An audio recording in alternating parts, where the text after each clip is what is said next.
ଝିଅ ମରିବ। ନା ତୁ କଣ ଜାଣିପାରୁନୁ ସେମାନେ ଏତେ ଜଣ ତୁ ଏକୁଟିଆ। ତା ବୋଲି ସେମାନେ ତ ହଇରାଣ କରିବେ ଆଉ ମୁଁ ଚୁପ୍ ରହିଥାନ୍ତି।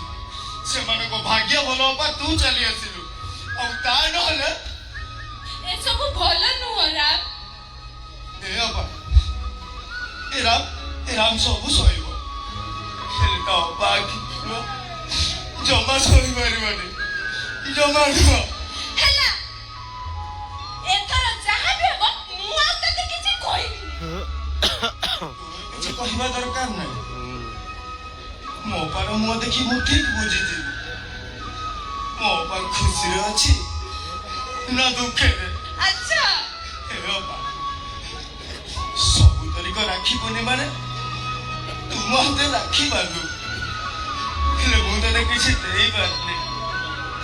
କିନ୍ତୁ ଆଜି ଗୋଟେ କଥା ଦଉଛି ଅପା ଯେ ପର୍ଯ୍ୟନ୍ତ ମୁଁ ବଞ୍ଚିଛି ତୋ ଆଖିରେ ଲୁହ ଦେବେନି କି ତୋ ଆଖିରେ ଲୁହ ଦେଖିବିନି ଅପା ତୋ ଆଖିରେ ଲୁହ ଦେଖିବିନି।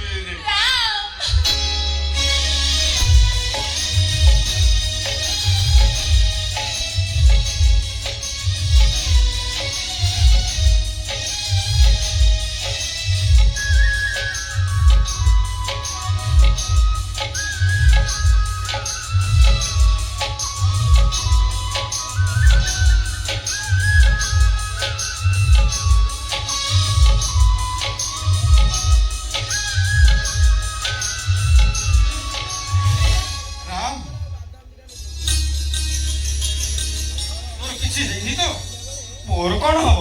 ସେମାନେ ଯୋଉମାନେ ପର ଝିଅ ବୋଉ ମାନଙ୍କୁ ହଇରାଣ କରନ୍ତି ସେମାନେ କୋଉ ମା କ୍ଷୀର ଖାଇ ନଥାନ୍ତି ଆଉ ସେଲୁଲାସ ଖାଇଲା ଛୁଆ ତମ ପୁଅ ରାମର କିଛି କରିବି ପାରିବେନି।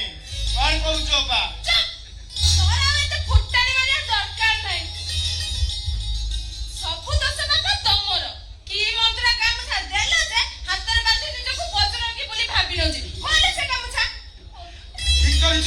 ଠିକ କହିଛୁ ମୋ ପୁଅ। ସେ ବଦମାସ ମାନଙ୍କୁ ଉଚିତ ଶିକ୍ଷା ଦେଇ ଠିକ କରିଛି ମୋ ପୁଅ। ତୁ